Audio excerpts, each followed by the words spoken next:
Camarata. Thank you very much. Yes, that's a great introduction as to the use of opioids. Of course, we understand there's a rising rate of unintentional overdose. Opioid use disorder causes significant harm to patients and families. We definitely recognize that.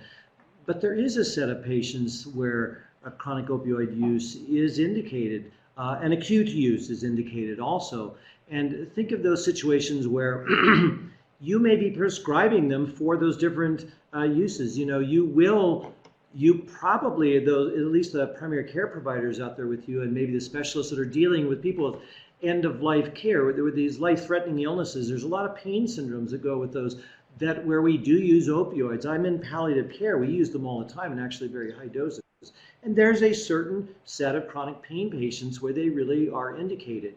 We're not saying to use these right off the bat. We do agree with using a non-pharmacological and non-opioid approach initially to chronic pain, but you will have the opportunity, I think, in most of you to prescribe these. How do we do this safer? How do we mitigate that risk of unintentional overdose?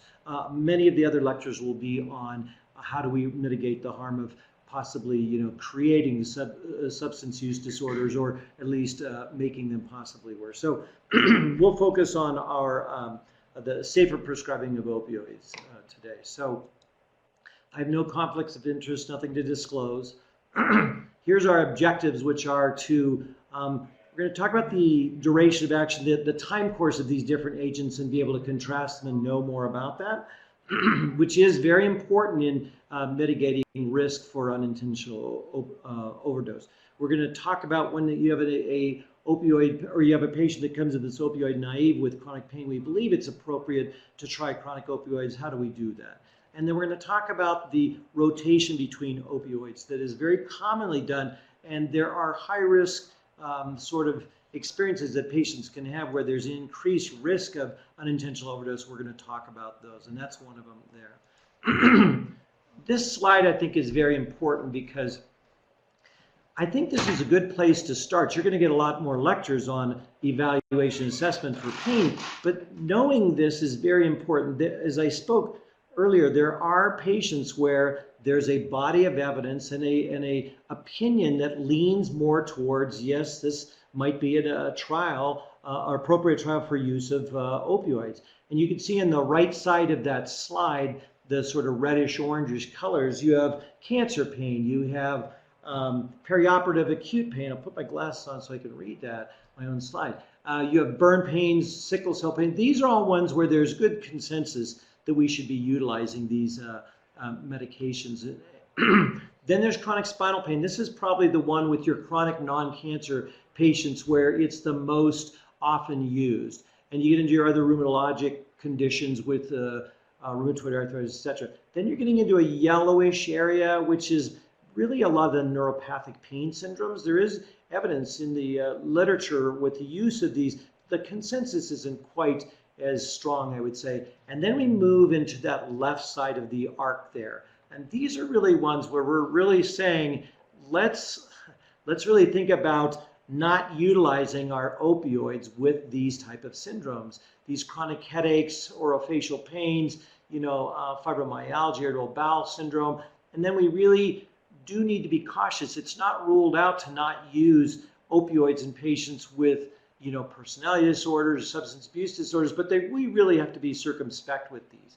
And so know, where you are when somebody walks in the room, what pain syndrome are they talking about, how you're going about this. We're going to talk a little bit more about this when we talk about administering a controlled medicine agreement also. So again, about mitigating risk of unintentional overdose, there's actually a lot of literature out there that shows that the higher the dose, the higher the risk of this occurring.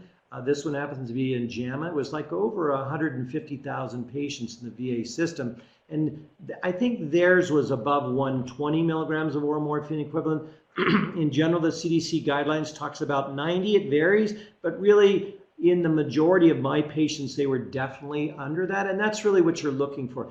It doesn't mean that you can't prescribe above that, but why? You want to make sure you've used your co-analgesics, your adjuvant medications. you want to make sure that you've tried a multidisciplinary approach. But if there are specific patients where you have to go up, document, hey, the lower dose, wasn't getting adequate analgesia at the higher dose. They are, and they're more functional. That's really what they're looking for.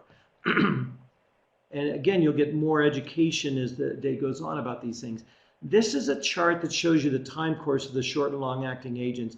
And really the meat of this presentation is about outpatient use with the oral agents.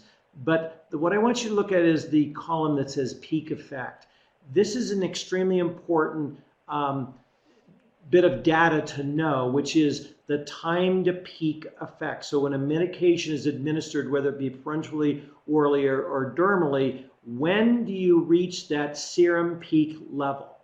And that's important because that's both going to give you your analgesia, but that's also the place where you're going to get your peak respiratory depression. So that is where we want to be very careful. And what's important about this is if you look at assaying patients, you give them, let's say, an oral dose of 10 milligrams of morphine, and you take over time serum concentration levels, you'll find that it's a rising peak. It will go up, it'll peak, and it'll go down. The time to peak effect is that ascending side of the curve. You do not want to prescribe a medication sooner than the time to peak effect. So hitting that ascending side of the curve. If you do, if you think about that, that will then stack the next dose, that next curve on top of that ascending side, and you can accumulate the medication and have an increased risk for unintentional overdose. You want to be on the descending side of that curve. That's why you want to memorize or have available to you this time to peak effect. The oral agents, and these are all the short-acting agents, whether it be elixir or pill form, not the long-acting agents, it's about 1 to 2 hours. Here at UNM, we use 2 hours. We don't prescribe an oral morphine elixir or a tablet sooner than 2 hours. And that's one way to reduce your risk of unintentional overdose. I want to say something about fentanyl patches. They're in the literature. They're used commonly. There's like lower side effect profile in some of the literature. And people are like, oh, this is if we're going to be using them, this is a great way to go. I'll just tell you that there's some emerging evidence that these are very potent opioids, and there's some evidence showing that there's unintentional overdose rate is difficult with these, is going up. So we want to be very careful with your fentanyl patches use. The CDC guidelines is now talking about like being very careful and having a lot of experience if you're going to use these. And I would agree with this. And you want to be very careful when you're converting. We're going to go into the other rotation of opioids, but I just want to say about the fentanyl patches. Go to your Google the information package on whatever product you're using and just use that factor. And I'll show you an example in a second. What they don't tell you what to do is, let's say you've got somebody on a 75 microgram per hour patch. How do you now convert that back the other way to an oral morphine equivalent? And there's a ratio we use, 1 to 2. 1 is the microgram per hour dose, and 2 is the dose in milligrams of the oral morphine equivalent. And we'll go through that in just a second here. But be very careful with the use of these patches. This is quite revealing. If you look at this, I'm not advocating any trademark whatsoever. This is an example with a Duragesic one. If you look at this, there's a range. If somebody is on anywhere from 60 to 134 milligrams a day total, what patch are you going to start them on? They all convert to 25 micrograms per hour. So look at that wide range. That's why you want to look this up. Don't guess with this. Now, as I said, to go back, where do you take that 25 microgram per hour, and where do you go back to, going from the right side of that slide to the left? I mean, excuse me, looking at this direction. So how do you go back the other way? That's where you use your 1 to 2 ratio. You take the 25 microgram per hour, you double that. That becomes 50, and that's 50 milligrams in a 24-hour period. So you divide that up, let's say, into 10 milligrams Q5 hours. And look at these doses. 100 microgram per hour patch, you would be converting 300 to 400 milligrams of oral morphine equivalent. These are very potent analgesics, so be very careful with these.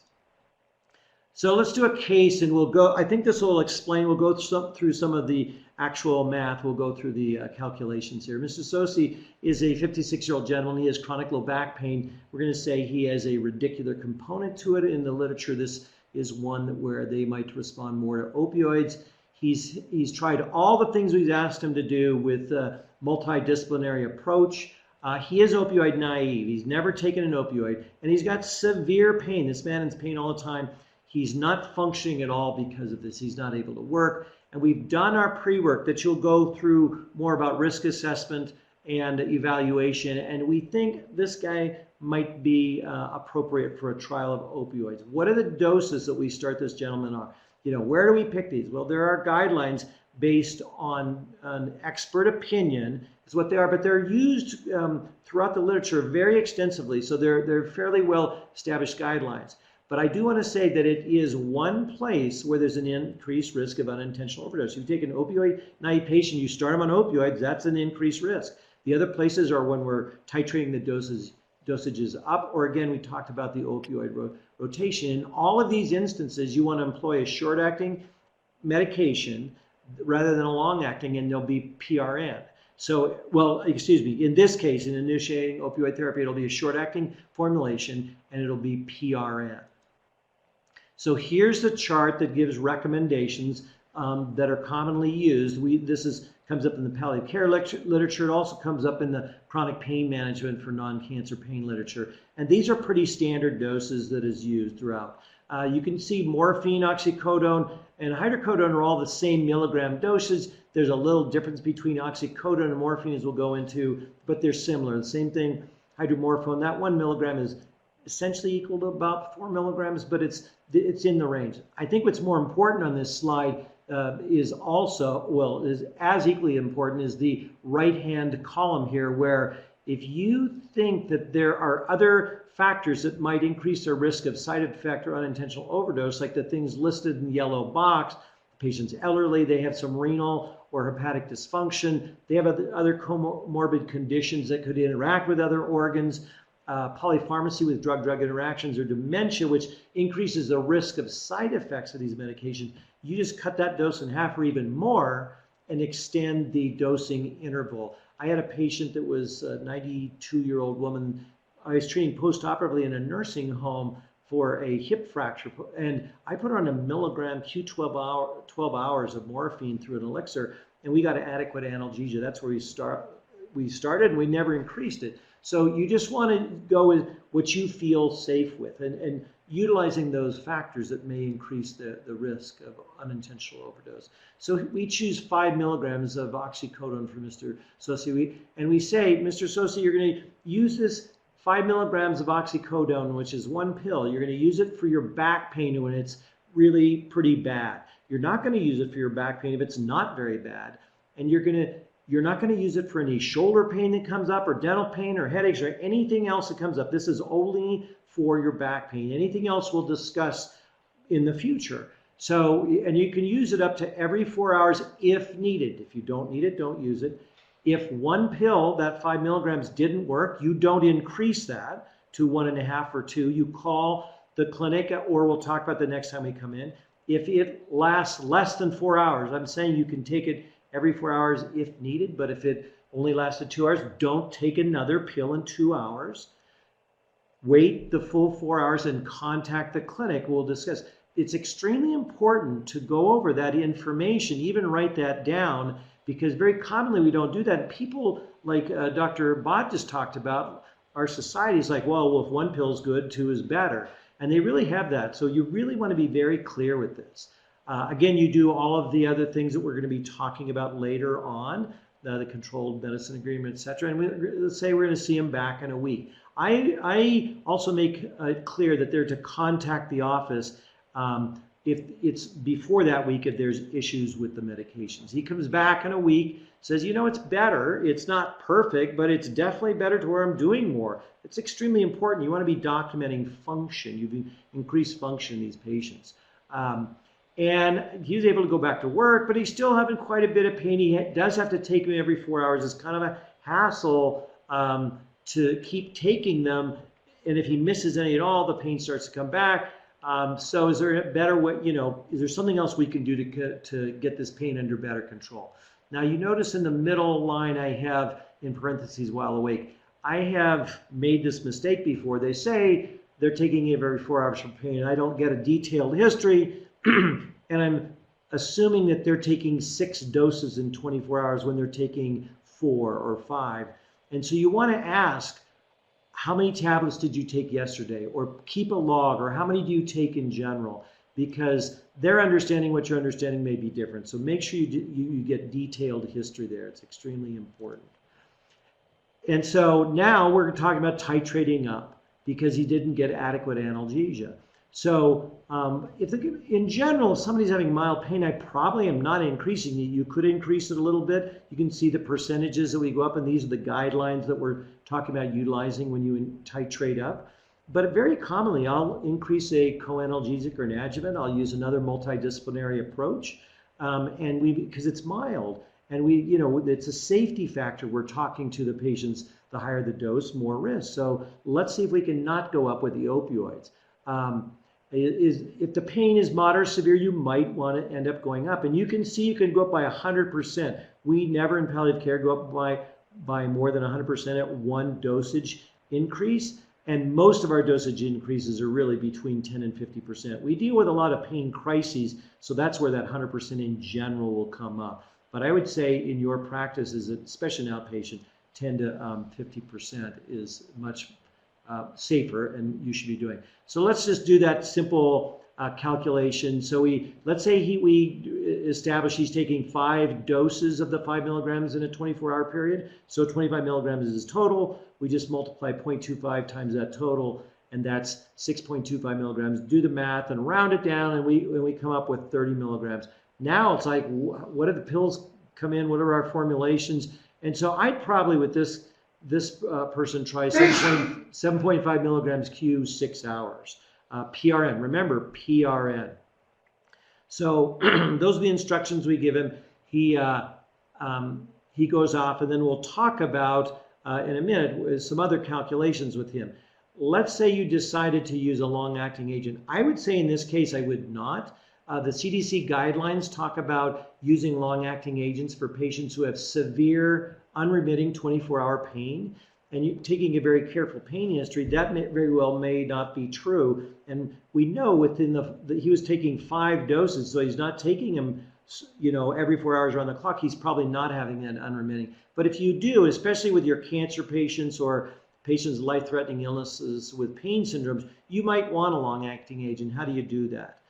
It's actually, pretty simple. You just take the total 24-hour dose of the oxycodone or oral morphine equivalent, and then we have certain preparations available to us. I think extended release oxycodone comes in 15 milligram tablets. I think OxyContin comes in 10 milligram tablets. So if you're going to use 10 milligram tablets, you could go Q8. If it's the 15, you're going to go Q12. That will equal your total dose. You're really sort of guided by what the formulations are. But again, in general, I think we're moving away from recommending long-acting and extended release products in patients and more to short-acting PRN doses. Now, Stacey's doing well, but he has to switch because his insurance won't pay for the oxycodone. They're only going to pay for the hydromorphone. So we're going into opioid rotation. Opioid rotation is also, for those of you that are doing inpatient work, if you're going from oral, let's say oral morphine to IV morphine, because the IV morphine, there's a lot more bioavailability. So you want to be doing some safety reduction steps. So there's 3 steps when we do these opioid rotation or going from an PO to an IV route.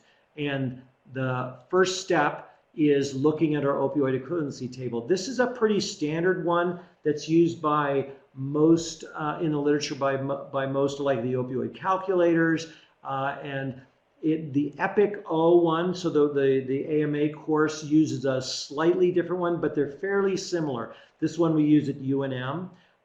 The most important point I can tell you about these equivalency tables are they're old. They were not validated well at all. Many of them are based on single dose conversions, not chronic pain management. So this is just a starting point. We're going to modify this multiple times, as you'll see. But you can see like morphine is less potent than hydromorphone on a 4-to-1 basis. It's a 3-to-2 basis with oxycodone. And interestingly, it's the same, in general, the same strength as hydrocodone. But we're going to refer back to this for our step 1. We'll create a algebraic formula that we will come up with, and I'll show you in a moment. The second step we always do in the opioid rotation is there's an automatic safety reduction. And we're going to go down by 25 to 50% for a number of different reasons. But the most important reason is something called incomplete cross tolerance. So if somebody's been on let's say oxycodone for a while, they're going to become probably tolerant to it. It'll be less potent. If you change to hydromorphone, they may not be fully tolerant to that due to subsets of mu receptors. And so it'll be effectively, hydromorphone will be a more potent agent. And we need to reduce that dose by 25 to 50% to account for this. I use 25% when I'm dealing with, younger patients, lower doses, or if I'm going from the PO to IV. But for elderly patients, more complex patients, higher regimens, always with higher dosing, I'm going to cut that down by 50%. So step 3 is a third adjustment. It's mainly based on pain severity. So if the patient was not getting adequate analgesia, you might bump it up, 10, 20, even 30% in your last calculation. But there are other reasons why you might even drop it. One of the big ones is psychosocial factors. In pain physiology, if you look at the pathways, there's a periaqueductal gray area of your limbic system is having descending fibers that are connecting with your ascending fibers of your pain signals coming up, and they can augment that pain signal, and you can get increased physical pain, but it's due to anxiety or depression, different, fear from the amygdala. So you don't want to treat that with opioids, but commonly that gets done. So if somebody has high degrees of anxiety or depression, I may take that into consideration, and when I'm doing my opioid conversion, I may reduce the dose by 10 to 30% because of that. Other, organ failure, organ impairment, polypharmacy, again with drug-drug interactions. These other conditions, I may reduce that a second time. Now let's go through that. We know with Mr. Sosi, he was on 30 milligrams of oxycodone in 24 hours. Here's the algebraic formula under 2 that you want to set up. On the right side, you see there's the 7.5 milligrams of hydromorphone, 20 of oxycodone ratio. We get that directly from the analgesic table. And then you put your unknown hydromorphone over your known oxycodone that he's taking, and you do the math. We come up with 11 milligrams. Step 2, we're going to adjust that. In him, low dose, probably 25%, not 50%. Again, you're going to multiply 0.25 times the total. You come up with about 3. Subtract that from the total, come up with 8. That's our dose. Step 3, he was getting adequate analgesia. He doesn't have organ impairment. He's not. We don't have any psychiatric conditions. Let's go ahead and just keep it that. We're not going to increase it or decrease it. So now we got 8 milligrams in 24 hours. Let's go with 2 milligrams Q6 hours PRN. Now I will just say real quickly that I reviewed a number of there's opioid conversion apps that you can get. There's one called Opioids, and it has the app icon has a little molecule. That's probably the best one I've seen. It goes through all of these steps except for step 3, where if you look under the references, it says consider increasing opioids for not having adequate analgesia. Remember, that's a third step you might reduce, but you can adjust your step 2 where you want to reduce it for incomplete cross tolerance on it. It's a very good app. It's quick, and it really has a lot of the points I'm going through this lecture in the reference. So think of that. It's called Opioids. It looks like a little molecule. I just can't remember the name of the author, but it is an evidence-based medicine one, and you can switch between EPICO and other references for your scales of use. It's a very good app. It's very quick. So breakthrough dosing. Again, There are recommendations by the CDC not to be using short-acting with long-acting, again, for their recommendations for chronic non-cancer pain. We use this a lot with our cancer pain and our patients with end-of-life care with these life-threatening illnesses that all have significant chronic, unremitting pain. So you want to know how to do this calculation. There are a few chronic non-cancer patients who have such severe pain that they do need breakthrough dosing. Breakthrough is the phenomenon of breakthrough pain. You've got their pain under good analgesic control, and then they maybe change positions or increase their activities, and they get a breakthrough pain. We have to provide a breakthrough dose. It's always short-acting. It's always PRN, and you use it with the long-acting agents in general. And the standard rule is you take 10% of the total 24-hour dose as the dose of one breakthrough dosing. So again, with him, he's taking 30 milligrams in 24 hours. 10% of that is 3 milligrams. That will be each breakthrough dose. Let's round that down to 2.5 because you can break a 5 milligram tablet in half. How often do we prescribe it? Q4 to 6 hours. In our cancer patients that are having a lot of breakthrough pain, we no sooner than the time to peak effect, so no sooner than 2 hours. In general, that's where we're using this type of breakthrough dosing is in our non-cancer patients, in our cancer patients. Other recommendations, this is another really important one. Start low and go slow. I've given you multiple places where you can modulate the doses you calculate, and then you're like, I don't know, I think I want to go with a lower dose. Just go with it. It's a process where you're going to reevaluate the patient. You're going to gather information. You can always go up again later. We talked about the input from psychological components of pain. Also remember, like in palliative care, we look at total pain. We look at holistic suffering, and people suffer hugely from social factors in their lives, spiritual crises, existential pain. These all through that system, these periaqueductal gray, all of these things from our emotions, these will come down and augment the physical pain. So people will come in and literally describe their physical pain is worsening. You want to take a thorough history. It's like, why? Nothing has changed with their pain, with their fracture, or their chronic fracture of their back or something. Why is this going on? So you want to look into these other causes of possibly increasing pain. We don't treat that with opioids, these psychological factors, but we do want to treat that pain. It's real. So you'll use other modalities. You'll involve the rest of your team.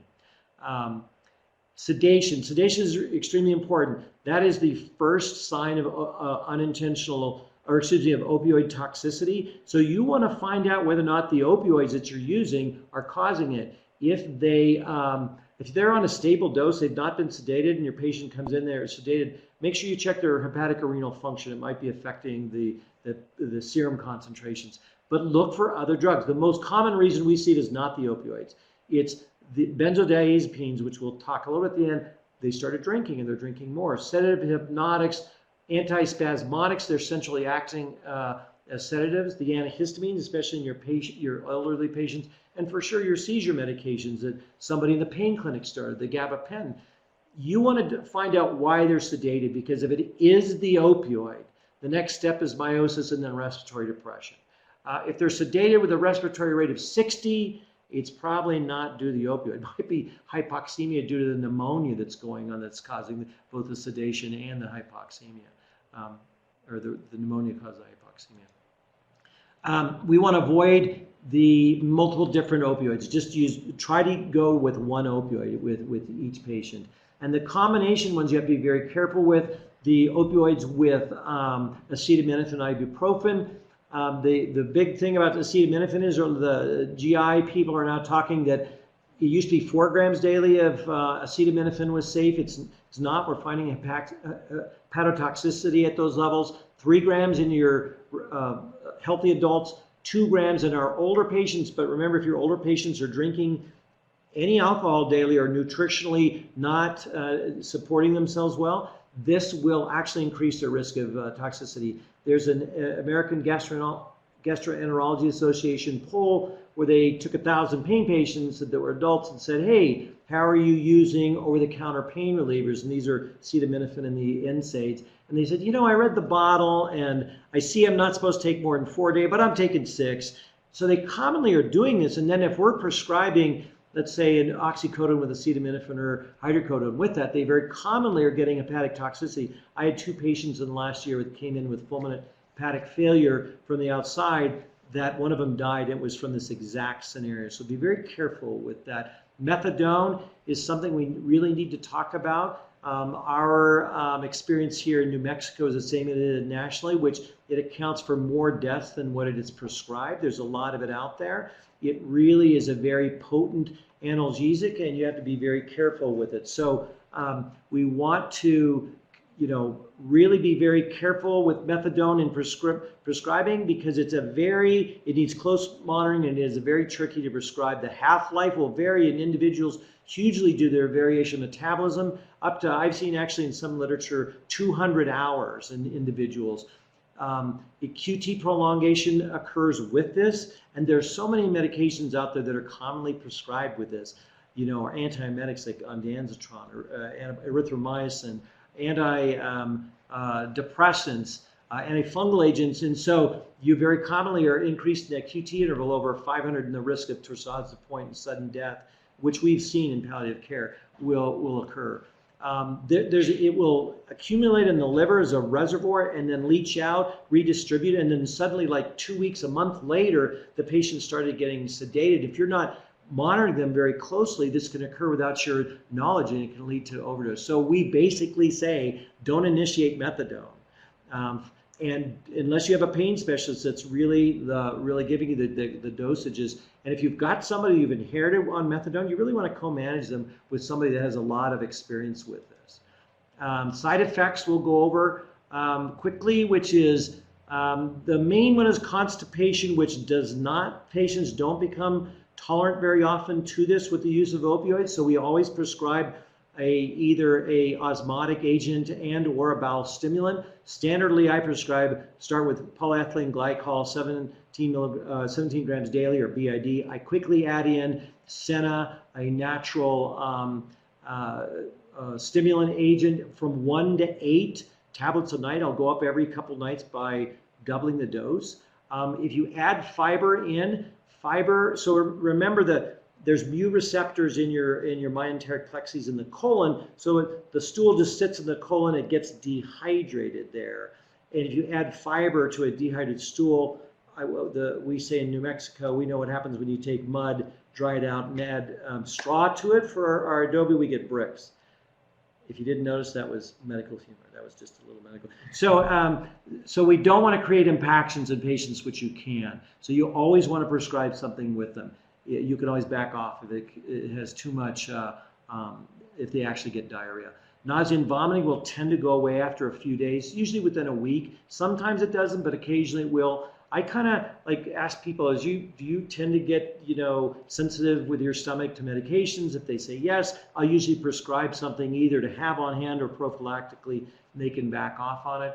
Sedation we talked about already. It will tend to go away, but when you're initiating opioids or you're increasing the dose, you don't want people driving or being in dangerous situations like with heavy equipment or things until they know if they can use them. If they're stable with them, they can actually drive there.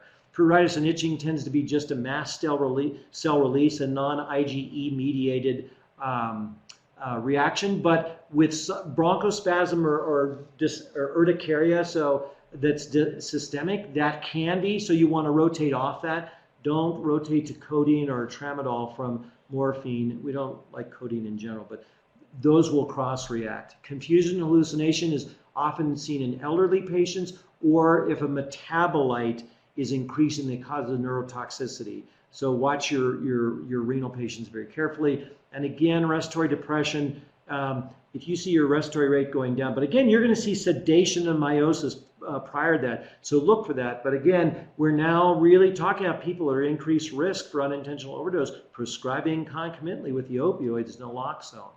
I'm going to quickly go through these slides. If they've got renal dysfunction, dialysis, the recommendations are more the really orally hydromorphone. That's the one you should be thinking about. the oxycodone and the morphine tend to have those 3-glucuronide metabolites that can accumulate and cause side effects. Ask the nephrologist if they're actually on dialysis, but it's the same recommendation.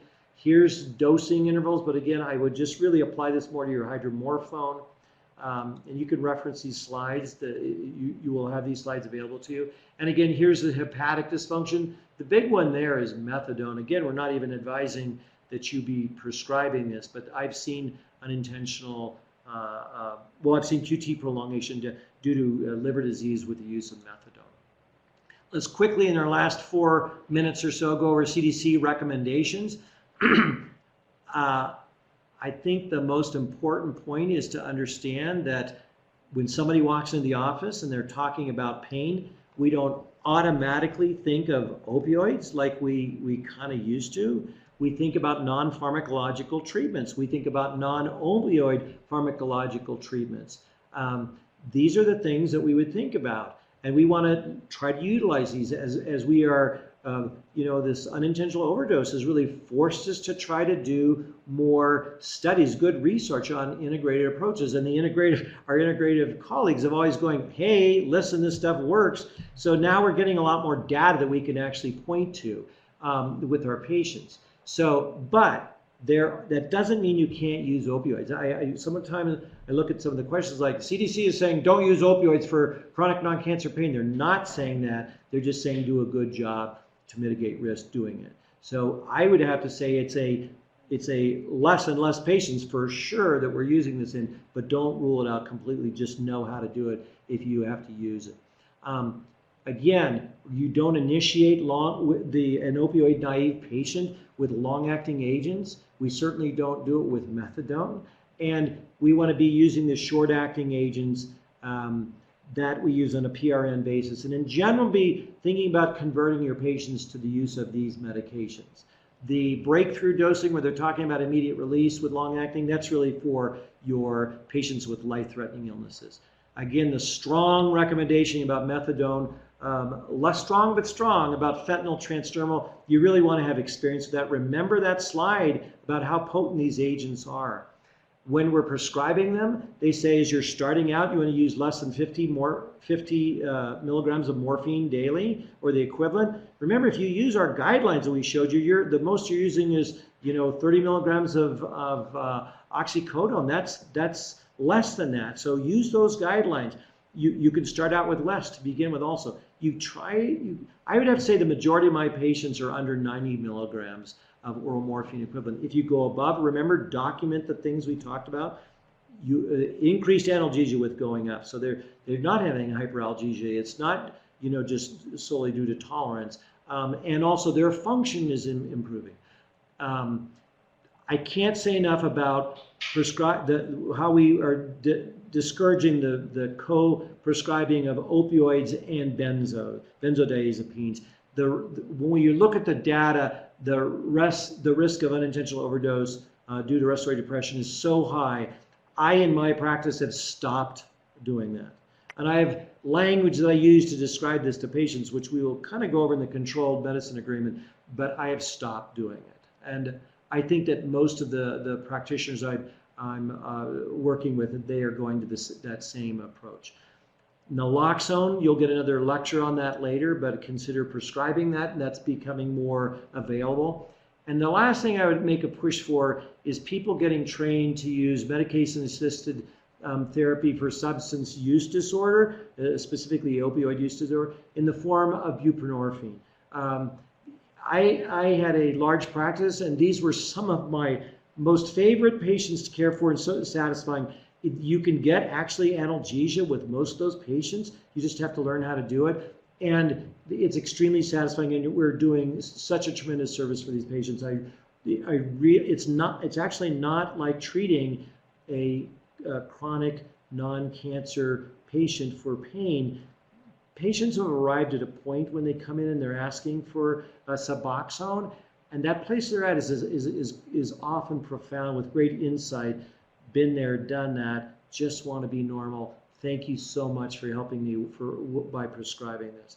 That's more often than not what I add. So Thank you again for your attention this morning, and I'll be talking to